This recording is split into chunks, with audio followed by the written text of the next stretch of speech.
রাজ্যের উন্নয়ন আমরা সকলেই চাই। রাজন্য বিজড়িত যে পুষ্পন্ত প্যালেসের কথা আপনি বলছেন, সেটা যখন রাজন্য আমল ছিল তখন রাজাদের দখলে ছিল, তো আফটার দ্য মার্জার সেটা এখন গভর্নমেন্টের প্রপার্টি, গভর্নমেন্টের অ্যাসেট। এমন করে দেখতে গেলে তো এমন অনেক রাজন্য আমলের যে জিনিসগুলো রয়েছে তার মধ্যে ব্যবসা চলছে, বিয়ে বাড়ি বানানো হয়েছে, তাদের ব্যবসা চলছে। তো আমি কারোর সেন্টিমেন্টে আঘাত করতে চাই না। বিষয়টা মাননীয় মুখ্যমন্ত্রী সিদ্ধান্ত নিয়েছেন বা মাননীয় মুখ্যমন্ত্রী প্রচেষ্টা গ্রহণ করেছেন, এবং আগামী দিনে আপনারাও চান, আমরা সবাই চাই যে রাজ্যের যে ফেসটা পর্যটনের ক্ষেত্রে বহিরাজ্যের সঙ্গে আমরা কম্পিটিশন করি বা বহিরাজ্যের মতন আমরা করি। তো সেটাকে মাথায় রেখে এখানে এখনো সিদ্ধান্ত কিছু হয়নি, আলোচনার পর্যায়ে রয়েছে, কিন্তু আমি সবাইকে আহ্বান জানাবো যে এটা বর্তমানে গভর্নমেন্ট অ্যাসেটের মধ্যে গভর্নমেন্ট যে কোনো ধরনের সিদ্ধান্ত গ্রহণ করতে পারে। গভর্নমেন্টের সঙ্গে এমন কোনো চুক্তি নেই যে চুক্তিতে বলা আছে যে এখানে কোনো সরকারি প্রজেক্ট বা সরকার কাউকে দিয়ে কোনো প্রজেক্ট এখানে করতে পারবে না। আমার যতটুকু নলেজ রান করে সেটা হচ্ছে যে আমাদের যে আগের যে বিধানসভা, মানে বর্তমান যে আমাদের প্যালেস, সেই প্যালেসকে মিউজিয়ামে পরিণত করার একটা প্রস্তাব ছিল, সেটা করা হয়েছে, মিউজিয়ামে কনভার্ট করা হয়েছে, এবং আমরা সেটাকে আরো কিভাবে শ্রীবৃদ্ধি ঘটানো যায় আগামী দিনে সেটা আমরা করব। রাজ্যের উন্নতিতে, রাজ্যের সামনের দিকে পর্যটনের ক্ষেত্রে বা সমস্ত দিক থেকে এগিয়ে নিয়ে যাওয়ার জন্য সকলের সহযোগিতাই আমরা কামনা করি।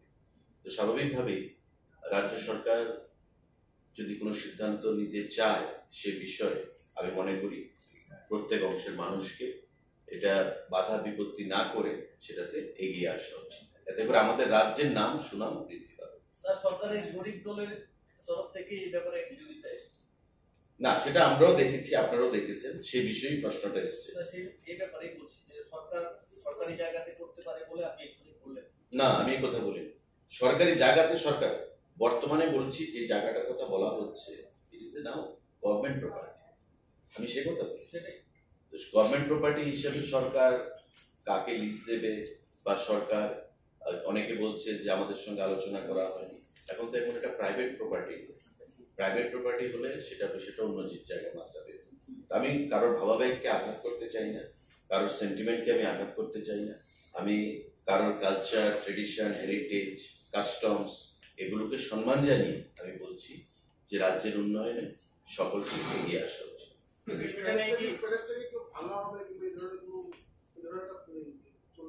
না, এমন কোনো প্রস্তাব নেই। আপনি সাংবাদিক বন্ধু, আপনি এখান থেকে যাওয়ার আগ পর সময় আপনি গিয়ে দেখে যাবেন, এটা রেট্রোফিটিং এর কাজ হচ্ছে। রেট্রোফিটিংটা কেন হচ্ছে? রেট্রোফিটিংটা হচ্ছে এটা যে মানে ডিলাপিটেটেড কন্ডিশন, আর্থকুয়েকের সেখানে অনেক আগে তৈরি, আর্থকুয়েকের সেখানে মানে যখন হয়, আপনারা জানেন যে এটা রাজভবন ছিল, রাজ্যপাল থাকতেন, এবং অনেক রাজ্যপাল এখানে থাকার সময় যখন আর্থকুয়েক হতো ওনারা ভয় পেতেন, তাই সঙ্গে সঙ্গে আপনি পেছনের দিকে দেখবেন, পেছনের গেটের সঙ্গে আরেকটা বিল্ডিং করা হয়েছে। আমার মনে আছে একজন রাজ্যপাল ছিলেন ডিওয়াই পাটিল, উনি সেখান থেকে শিফট হয়ে ওই বিল্ডিং এ চলে গেছিলেন, ওনার ভয় ছিল যে আর্থকুয়েকে বিল্ডিং মানে শেকি নড়ে চলে। তো এটাকে রেট্রোফিটিং করা হচ্ছে, এবং এটা রেট্রোফিটিং করে এটাতে ডিজিটাল মিউজিয়ামের একটা প্রস্তাব ছিল, কিন্তু ডিজিটাল মিউজিয়াম, আর যেখানে অলরেডি একটা মিউজিয়াম আমাদের রয়েছে, আমাদের উজ্জন্ত প্যালেস, তো সেখানে ডিজিটাল মিউজিয়ামের কনসেপ্ট এখানে চলবে না।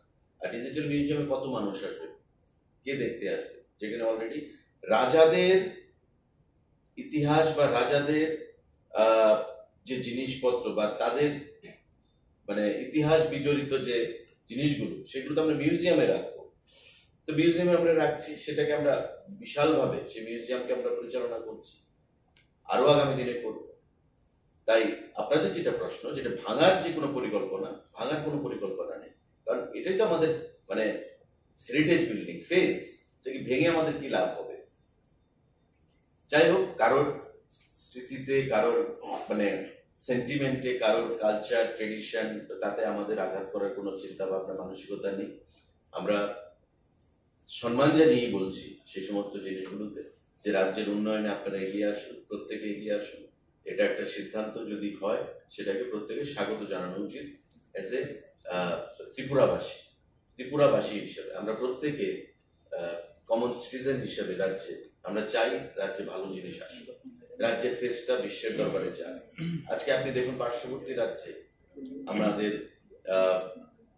সিকিমে, আমাদের মেঘালয়ে, আমাদের আসামে আজকে কত মানে ডেভেলপমেন্ট হয়ে গেছে। কিন্তু আমাদের কিছু বন্ধা রাজনীতি, বন্ধা চিন্তাধারা, আমরা কিছু একটা জিনিস থেকে লিমিটেশন থেকে উপরে উঠতে পারি না। সেই জিনিসগুলো থেকে যদি আমরা উপরে উঠতে না পারি তবে আমরা আগামী দিনে এগিয়ে যেতে পারবো না। আমি with all sincerity and respect to everyone আমি আহ্বান জানাবো যে আপনারা রাজ্য সরকারের যে প্রচেষ্টা সেটাকে স্বাগত জানান, সহযোগিতা করুন, যাতে আগামী দিনে রাজ্য সরকারের যে উন্নয়নের দিশায় কাজ করছে সেটাতে আমরা সফলতা লাভ করতে পারি। এখনো আলোচনার পর্যায়ে রয়েছে, এমন কিছু ফাইনাল শেপ নেয়নি। কোনো লিখিত প্রস্তাব এসছে কোনো পার্টির তরফে যারা করতে চায়? লিখিত প্রস্তাব দেখুন, আপনি প্রস্তাব এলেই তো আপনি আমার সঙ্গে আলোচনা করবেন। আমি তো বললাম যে আলোচনার পর্যায়ে রয়েছে, সমস্ত জিনিসটাই আলোচনার পর্যায়ে রয়েছে। এখনো কোনো মেমোরেন্ডাম অফ আন্ডারস্ট্যান্ডিং, এগ্রিমেন্ট, যেটাই করতে হবে দু পার্টির মধ্যে এমন কিছুই হয়নি, আলোচনার পর্যায়ে রয়েছে। তো আলোচনার পর্যায়ে সকলে জেনেছে, সবাই জেনেছে। এখন এটাকে অনেকে মনে করছে যে আমার সেন্টিমেন্টে আঘাত করা হয়েছে, আমাকে জিজ্ঞাসা করা হয়নি। তো আমি আবারও বলবো যে আমরা সবাই জানি now it's a government property. তো গভর্নমেন্ট প্রপার্টি হিসেবে গভর্নমেন্ট যে কোনো সিদ্ধান্ত গ্রহণ করতেই পারে। তো সে বিষয়ে কারোর সেন্টিমেন্টে আঘাত করার কোনো বিষয় নেই। তারপর আলোচনা করা যেতে পারে। মাননীয় মুখ্যমন্ত্রী সে বিষয়ে আলোচনা করবেন, যদি প্রয়োজন হয় মাননীয় মুখ্যমন্ত্রী সে বিষয়ে সিদ্ধান্ত দেবেন।